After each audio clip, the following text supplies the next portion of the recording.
All right. How are you all doing, ladies and gentlemen? I'm here today with a special guest, Euro expert. It's been a while since we've talked. It's been a while since you've been on a video, since you featured on a video. But we're here today with a very special video to almost celebrate the new season, new start of the season, the 2022-2023 season. It's going to be a bit of a weird season, obviously, with the World Cup in the middle of it. But let's talk about players, because there's so many Bundesliga players, and you know what? We need to dissect the players that we think, well, most basically, you think will excel this season. First of all, how have you been? How has life been? It's been a while. Life seems to have treated you kindly sometimes. Well, I mean, before anything, man, yeah, it's good to be on the channel. Good to be ahead of the Bundesliga season. I know your channel took a bit of hiatus as well, so I'm glad to see you back and creating content, man. I'm looking forward to seeing what you do over the next season. How am I? Well, fortunately, this is a Bayern Munich fan channel, so everyone here probably thinks I'm a great person. If this was a Barcelona channel, might be a bit mixed, as we discussed off air, but we won't bring up that recent trauma. Aside from that, yeah. I'm having a good time of it on the Euro expert side of things. Amazing. Shall we run through your list? Shall we get started with the first one? Obviously, I've got your list. I can see who you've got for us today.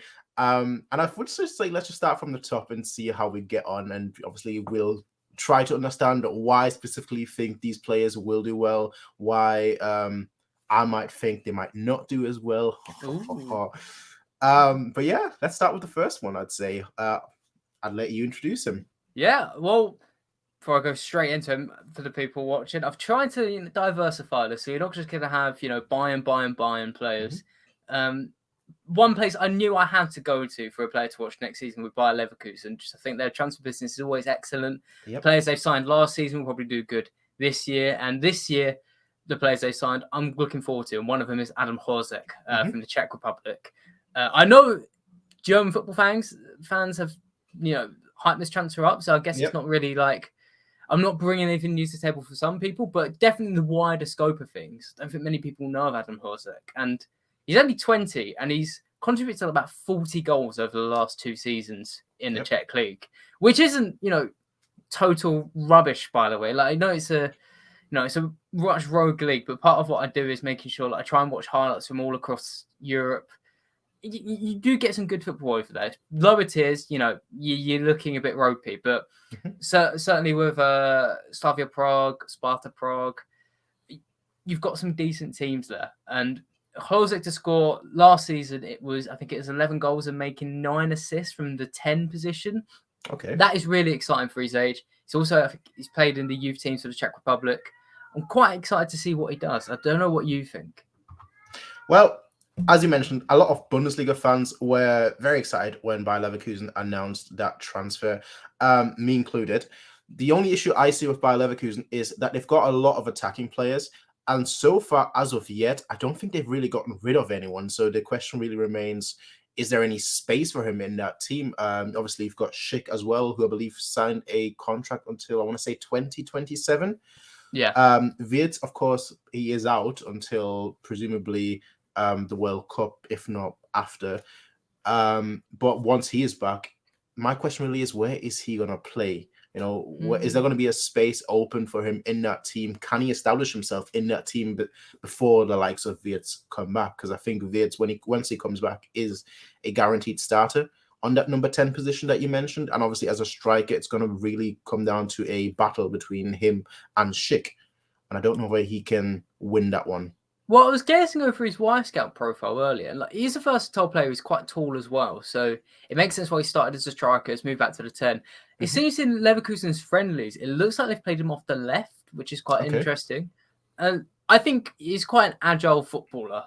So I think there is versatility there. But it's definitely a valid point. I think my argument would be the only place he shouldn't be playing should be off the right, where Diaby is. Because I think he's an absolute diamond. And I don't think he makes as much sense there because I believe he is right-footed. You're right, though. I don't think he can replace Patrick Schick, but I guess his insurance as well. I know Schick has signed that contract, but for the right price, Leverkusen will probably be willing to sell him, right? If it's extortionate money, which the Premier League will happily spend, as German football fans hate, and I agree Oh no, with. I love. Oh, you Especially love when they're buying Bundesliga players. Absolutely. Oh yeah, no, Bundesliga, not Bayern. You know, big Yeah. asterisks there. There we go. There Yep. we go. But yeah, I think his insurance to cover a lot of positions, and competition isn't the worst thing, man. I mean, you've got a lot of quality players there who know they're going to have to prove themselves.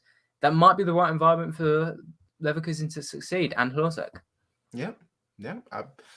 I'm very excited for this transfer. I must admit. For me, I just have a few question marks, and that's really just on if he can actually, beat the players that are ahead of him, or that I presume to be ahead of him in that starting lineup.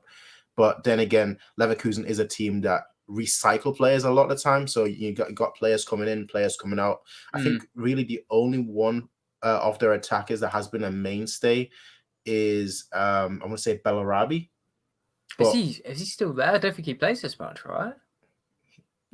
When I watched him, he plays regularly, especially with Wirtz. Once Wirtz got injured, but I mean, it depends what you mean by mainstay. To be fair, I mean, you could argue that Paulinho and Diaby are mainstays. They've been a fair while now, haven't they? I think Diaby's been there for 2-3 seasons. So 3, it might be 3, but like I said, depends what you count as mainstay. I should add as well, Horizek is one danger that I saw. Like I was looking through some of his goals he scored in Czech Republic, and like I said, he's quite tall. And he doesn't just win headers. Well, I've realised he's got really good accuracy with it. Like he's great at directing crosses into the goal. Like, and that's just something that quite stood out. Like I think he's 2 of his last 4 goals of the season were headers at the near post from a corner, and one of them was literally in the last minute to win a game. And he can also take set pieces as well, and free kicks.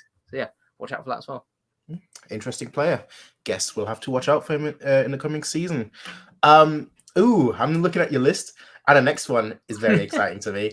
Obviously, as a Bayern fan, I'll let you introduce him, but I'm very excited to see how this player will perform, because I feel like he fills a role that Bayern has been crying out since Lahm retired, honestly. But enough from me. The excitement bubbling over your face is it's wonderful. You're like a kid at a candy shop. Absolutely. We're talking about Nusayr Mazraoui, of course. And I tell you what, I've been on a journey of this player. There's a few players, man, but like a year ago, I would have looked into when I was really starting my content. And I thought one thing and it's changed. And I looked into Mazraoui after the 2021 season and thought, this guy, his career he's going to be moving to Turkey soon. I mean, he had an eye injury that kept him out for a lot of the season. I think he missed 16 games in 2021. By SofaScore stats, where so SofaScore collect clean sheet data, but I think they only collect it if you've played a certain amount in the game. And Mazraoui for that season had only registered 1 clean sheet. Yep. Not great. Also had 1 goal and 1 assist. And you looked at him and thought, what's going to happen to you? Like, where are you going for your career? Yep. This season, it's so good to see he's turned it around. And I think from watching him as well, like away from the stats, you can see that the player there, I don't think he would have ever gone to Turkey. Like, he's so good on the ball. He's like almost like a Manchester City fullback. In fact, that's exactly what he is. He might be right-footed, but I remember the first time watching him at the beginning of the season, I had to double check if he wasn't left-footed. He was that comfortable coming inside to participate in build-up play. And obviously, I said it doesn't matter about the stats too much, but his output has increased. He got 5 goals in the league last season with 2 assists. One of those goals was a scorcher against PSV, I think near the end of the season. Again, cutting in on his left foot to rocket it in. And I think to link it all together, the big thing that I'm excited about, and I think you should be excited about as a Bayern fan, is that considering you've had Sula play right back, right? Yep. And you've had Sarr play. Just kidding, he's on the bench. He doesn't play. What am I talking about? Sorry, Sarr. I only brought your name up to make that joke. Considering you've played Sula right back and Pavard, these are still good players. In my opinion, I think Sula did very well at right back. And they could provide good passing, solidity, but they didn't provide much in dribbling, right? Yep. Effectively, their centre-back's repurposed. And Mazraoui's dribbling is beautiful.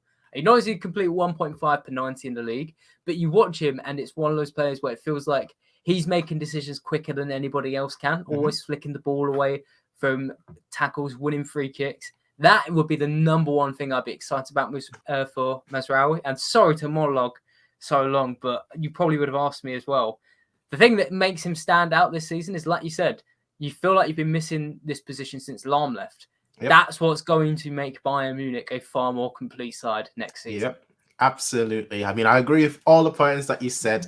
The only point that I'm a little hesitant about, and I will say that, is Bayern has this, how do I phrase this? They've got this bad luck when it comes to any sort of player that has played well against them. And I think many Bayern players know Mazraoui from when Bayern played against Ajax and Mazraoui scored against us. I think since then, many Bayern players, many Bayern fans rather, have kept an eye on him as a player.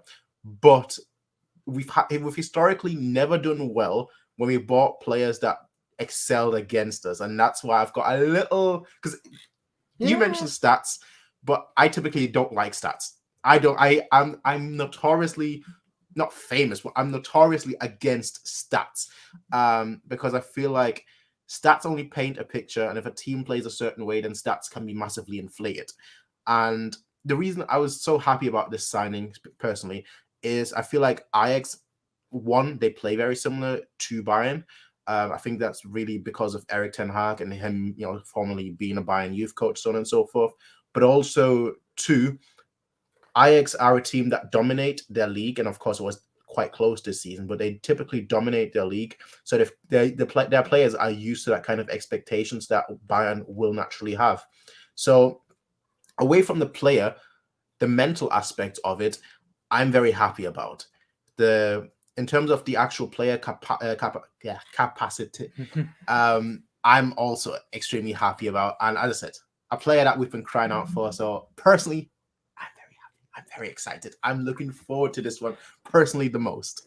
And to lean a bit of credit to like your worries as well. Like we'll acknowledge the other side. I mean, my biggest grievance would have been, it's something I haven't actually thought about with him, weirdly, but recently I've been a lot more hot.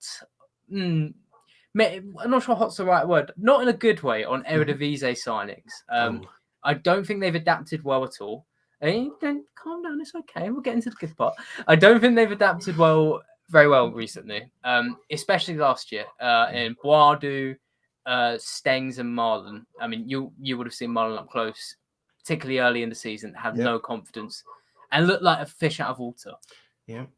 But from looking at Mazraoui, the reason I would say that hasn't come to my mind as a big concern is that you watch him, his quality is so obvious that it doesn't feel like he's succeeding because the Eredivisie is not as good as league as the Bundesliga. Yep. It feels like he's succeeding simply because he's a very, very good player. And he's, like you said, he's playing in a ball-dominant side, which he will be playing in at Bayern Munich. Yep.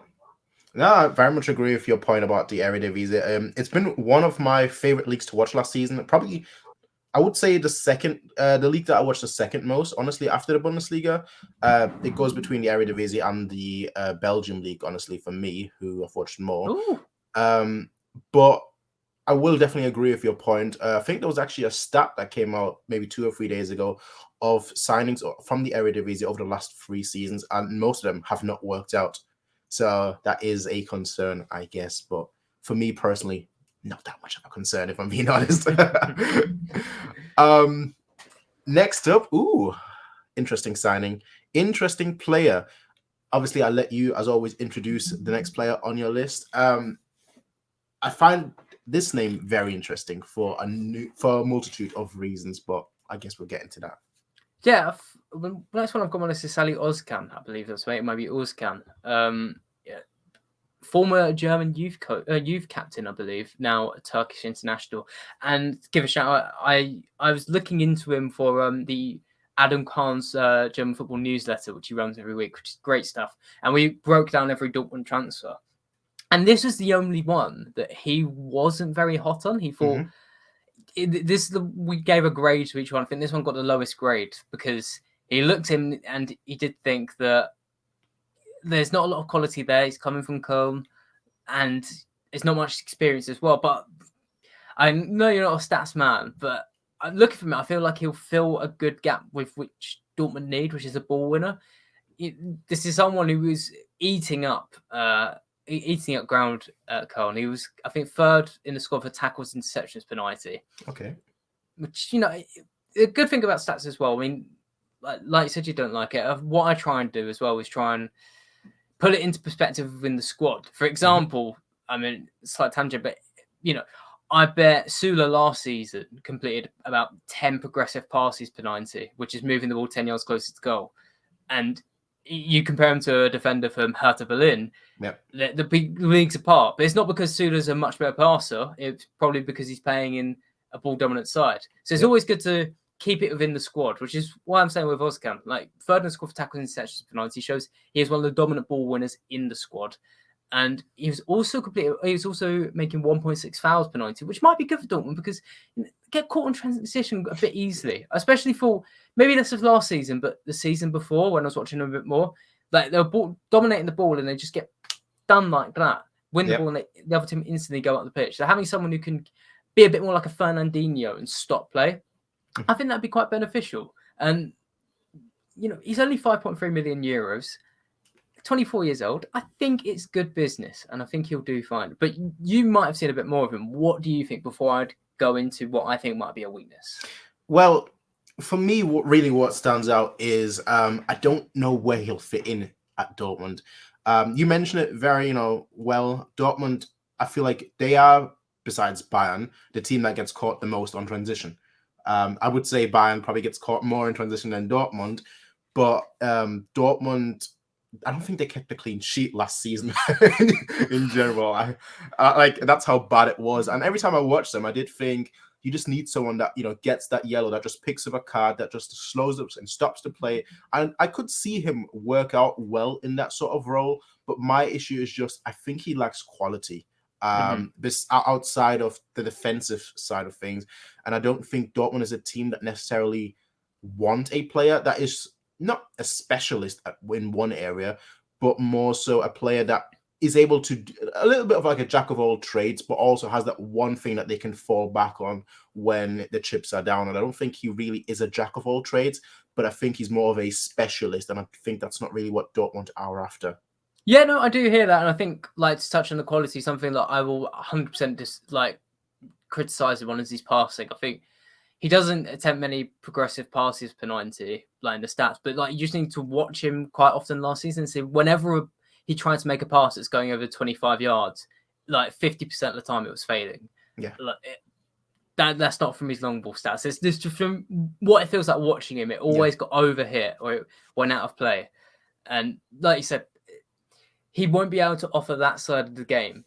My counter argument would be, and it's my logic why I rated the transfer quite highly in the newsletter, and why I still think it's decent, is that not with the good teams, they don't have like superstar quality in every position of the pitch, right? Yep. And I think it's fine to have a specialist there if his job is simply to stop play, win the ball, make a foul, pass it off to someone better than him. Like, it might not make Dortmund title winners, but I think it stops them being... It takes them closer to being Bayern Munich than it does to being RB Leipzig. Interesting. Very, very interesting. Well, RB Leipzig may be better than them at the most. It takes them closer to being Bayern Munich. It takes them closer to being Bayern Munich than Frankfurt. That's a better example. That we can all agree with. Absolutely. Yes. All right. I won't have anything to counter that. Yes, I win. Ooh, let's be competitive. We'll turn back in a year and realise he completely flopped. No. Exactly. But to be fair, for that fee, even if he flops, it won't be the end of the world for Dortmund. Especially with the amount of smart signings I feel like they've done this season. Some of them, obviously, for one reason or another, are out for this season. I'm thinking of Haller. But obviously wishing all the best for him to get back as healthy as quickly as possible. But we'll see where Dortmund, and especially where, again, I don't know how to pronounce his name, Ozcan. That's Ozcan, I believe it'd be. Ozcan. We'll see how they'll do next season, how he'll do specifically next season. But he's definitely a player that I'm going to keep an eye out now. I'm looking at your list right now, and there are two names obviously left, and both of them I find very fascinating. Both of them to me are probably, alongside Horizek, those are the three names, and if I'm not biased, that I'm looking forward to the most next season. But again, as always, I'll let you introduce the next person on your list. Oh, the next one is Randall Kolo Muani, arriving to, funnily enough, Frankfurt from Nantes in France. Mm-hmm. And yeah, I can understand why you're a bit excited, because I think everything screams that this guy is going to be a big success. Yep. He's scored 21 goals over the last 2 league seasons. And to give a bit of context, people might have looked at Nantes and seen them finish fairly high last season. I think it was top 10, and they won the Coupe de France, which is like German's version of the DFB Pokal. Mm-hmm.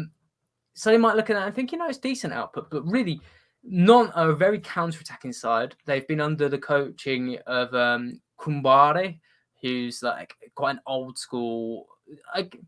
It's almost like the Steve Bruce, to make an English comparison of French football, but I think he's a bit more talented than that. And he's got not playing well this season. Last season, they had to escape relegation through a playoff. They completely collapsed. They're horrific. So the fact that Colomani still got, I think it was 10 goals or 9 goals in the 2021 season and 12 goals last season. Yep. It really shows that he's great at, performing in a side that's got very little quality. So the fact he's going to Frankfurt means he could really, truly exceed in this side, like having a bit more of the ball, but also crucially, I think, maintaining that style of play where Frankfurt are quite direct. They like to put the balls in behind.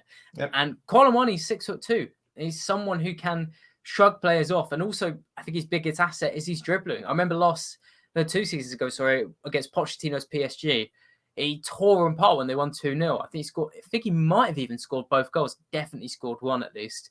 And he's just terrorising their back line. So yeah, I'm very excited about this move. And by the sounds like you are too. Oh, absolutely. I love the French league. It's one of my favorite leagues to watch, honestly. And the amount of talent it produces season in, season out, is just wonderful to see. Of course, Colomani is relatively young himself. And I feel like Frankfurt, they're just building a team right now that, not saying it's a team that will challenge or anything, but they're just building a very solid team with just very interesting pieces that I feel if they all come together the way I think a lot of people expect, they could be a challenger for that top 4, top 5 position in the table. So I'm very excited to see how he does personally. He is someone I've had my eye on as well. And I'm just happy that he's in the Bundesliga, really. So I'm definitely keeping an eye on him. I think he's going to do very, very well. I think he's going to be an amazing asset to the Bundesliga and as well to his new team. And we'll just see how it works out. And we'll come back here in a year's time and we'll just be like, well, that didn't work out now, did it?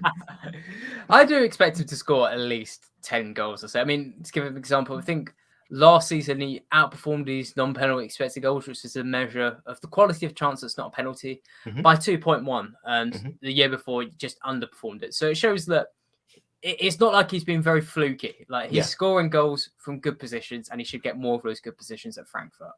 Yeah, and I think it also shows a little bit, again, I'm not massively into stats, but it also shows a little bit of his progression, one could say, and that's obviously what most top strikers in the world, they typically outperform their XG by a lot. And maybe he's on the right path. Who knows? Exactly.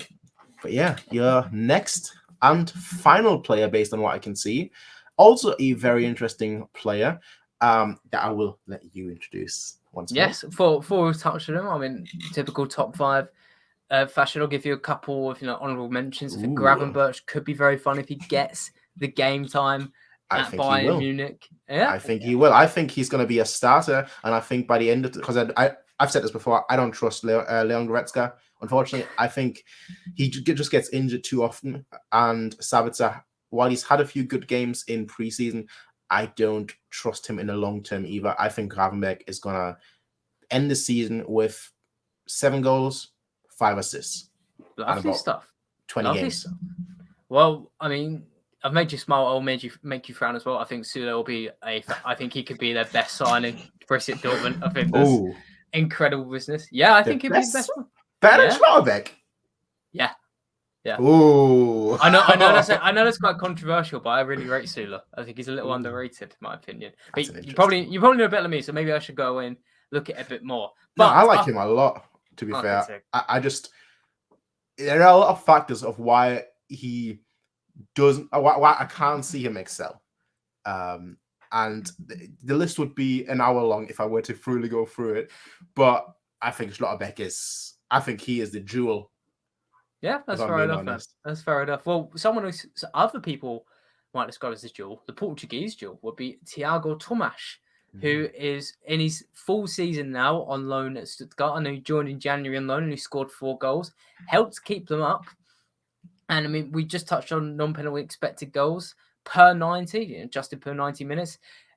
He was second in the squad, I believe, for a non-penalty XG per 90, only behind Horizek. So it showed straight away he was getting into really high quality positions for himself. And that wasn't necessarily the team was creating them for him. I think a few times of his goals, I think a couple of times at least, there were rebounds and he was just in the right space at the right time. And that was down to his intelligence, I thought. And to tell you what, this is someone, he's 20 years old now. It was 2 years ago when he was really coming through at Sporting. I didn't think I'd had a quick look at him, mainly because I was managing Sporting on Football Manager. And I thought, who is this guy that's got such high potential? Let me look at him in real life. And I didn't quite see it. But going back now, I'm naturally now a bit more excited to see what he does at Stuttgart, because so far we've only really seen him score goals. But for Sporting, admittedly a bit more in their youth team, like didn't see him as much at senior level. He's a very good dribbler, I thought. Someone a bit like Mazraoui, like making decisions just a little bit quicker than the defenders, like flicking the ball away from an incoming standing tackle. And also, he had some good assists as well, I thought. Just playing it into the box at times. Like, he could drop a bit deep. Like, he's not the typical standard striker. He's quite small, which ordinarily might, hurt someone, but he seems to make it work, like I said, with how he finds space at the box. And I think the biggest thing that I'm impressed by is the way he strikes the ball. We've touched this week, today, in fact. No, it's not from Germany, but West Ham signed Gianluca Scamacca. And most people who watch him would say, like, they're excited by his ball striking ability, just the way he hits the ball at goal. And like he can hit the ball at goal with little backlift from like 20 yards out. And it's Thiago Tommash sort of strikes those similar vibes. Like nearly every goal you see, he is absolutely rifling it into the net. I mean, you all know yourself, he scored against you. Didn't happen. But yeah, even the other goals as well. I think there's one against Leverkusen. He just belts it into the net. So if Stuttgart can get their together, he might be on for a better goal scoring season. The fact he got 4 in the second half at that Stuttgart side, that is quite exciting. Now, my question to you would be, because it kind of goes along with me not having as high expectations for him next season as I might have ordinarily. Do you think that, the transfer window isn't over yet, of course. And I've got a feeling that the Bundesliga clubs will get raided a lot more come like the end of the transfer window. Do you think that the Bundesliga will, more specifically in this case, Stuttgart, do you think that Stuttgart will be able to keep, one name that's been rumored to go somewhere is Kalajdzic, for example. He's been rumored Bayern. I've seen other rumors as well. If they start losing the spine of their team, will Thiago Tommash really be able to perform at that level? So that's an interesting one, to be fair. I mean, what he would probably say is, or the counter is he's not just succeed. I don't think it was too much of a flash in the pan. Like when he arrived, he was seen. I think he was seen visiting the local zoo. He really embedded himself into the team and the culture. So yeah, he seems to have settled in well. And also, if Stuttgart can play on the counter, regardless of who they got, that still might help him if he's got space in behind to run into. But like you said, if they lose the spine, it's going to damage them. And it'd be a shame because I think they've got good players there. I mean, Kalajdzic seems to divide opinion more than. I've had that recently as well, that debate. I think he'll end up average. That's what I think. I think he'll end up for like not a bad team, but he'll end up. I like to group teams by tiers, and I think he'll end up in a tier 2 team, essentially, which is like the likes of Leverkusen, Dortmund, maybe a Tottenham, maybe an Arsenal. I don't think he'd be probably offended a lot of people here, but I don't think he'll necessarily end up for like a tier 1 team, which would be like a Bayern, a Real Madrid, a Barcelona, so on and so forth. Yeah, I think that's fair. But maybe with that, he might not get snapped up unless Bayern do go for it. Now Lewandowski's gone. So that'll be an interesting one to see. I mean, I'd be more The one that really stood out to me last season, because Stuttgart, correct me if I'm wrong, there was a defense that kind of let him down a lot, right? I kind of want to make sure they keep Mavropanos, because every time I watch him, I don't understand why he's at a relegation side. I think he's great.